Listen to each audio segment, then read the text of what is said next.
Hey, it's me. I'm coming to you from the train on our way to Bristol for our Bristol screening of How to Let Go of the World and Love All the Things Climate Can't Change. The reason why I'm tuning in right this second is because I was thinking a bit more about this morning. So I was asked to go to BBC to talk about climate change, to talk about my new film, to talk about the movement. And when you do an interview like this for radio, especially for a big radio station like BBC, they often call you ahead of time to get a sense of what your answers are going to be, and you get a sense of what their questions are going to be. So they asked me 3 questions this morning.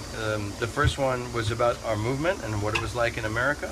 The second one was about my film. The third one was about Blackpool and what's happening in Blackpool right now with the fracking moratorium.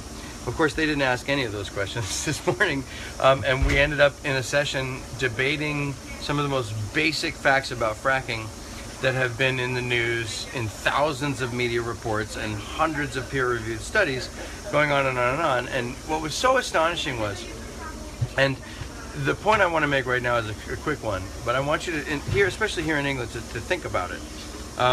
Because the host started to be very aggressive in attacking me, and it was clear to me that she was reading from some kind of oil and gas talking points hit sheet.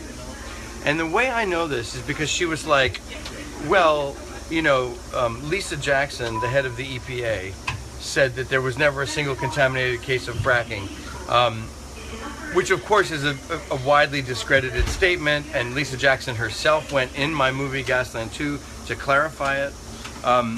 So what's so funny about this?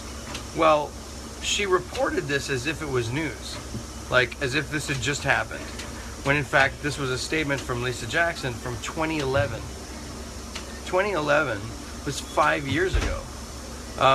And it's one of the favorite things that the oil and gas industry uses to say, oh, you see, the EPA said, but this was from 2011, right? And the fact that she didn't tell people that, right? And it sounded as if the EPA had just come out and said, oh, well, there's no cases of contamination due to fracking. Well, you know, even in 2011, we knew that was completely wrong.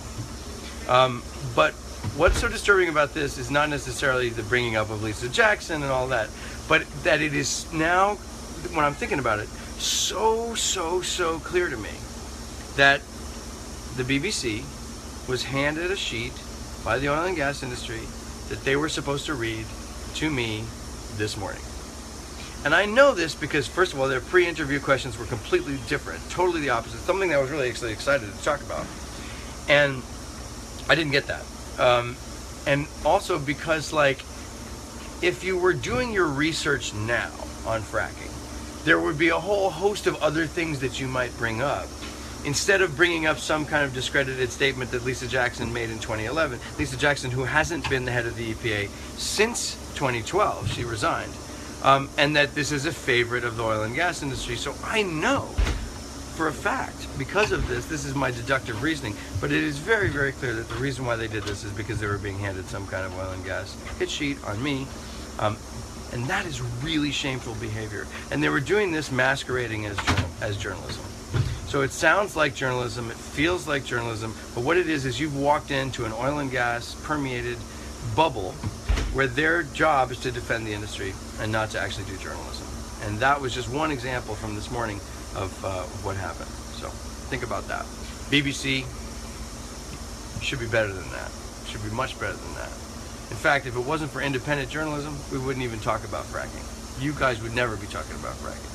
But what's worse is when you bring up a discredited statement from 5 years ago as if it was news, which says to me immediately you're reading from oil and gas talking points that someone has given you, and that the script has changed between when you interviewed me pre-interview at 5 o'clock yesterday and 8 o'clock this morning. Why do I care about this so much? Because I think that when oil and gas contaminates our media, we have to point it out. We have to make it very clear. We have to make it very clear. Make it very clear to people. All right, the train's pulling out. I'm gonna leave you with a little bit of train going from London to Bristol. We're in Bristol tonight. Come see our movie.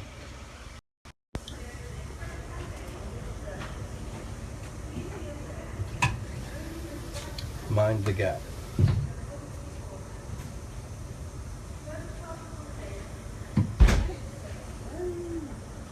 Mind the gap. I love trains. Danger, do not lean on the door. To open door, do this. Here we go. On our way to Bristol. Oh, you can even open the window. That's awesome. Caution, do not lean out of window when train is moving. Well, remember that scene from The Young Ones? Anybody remember that scene from The Young Ones all those years ago? Where Vivian leans his head out and it gets chopped off, and then he has to go find it. Hilarious. If you don't know The Young Ones, check out The Young Ones. Okay, I feel like I'm in The Young Ones right now. Okay, here goes.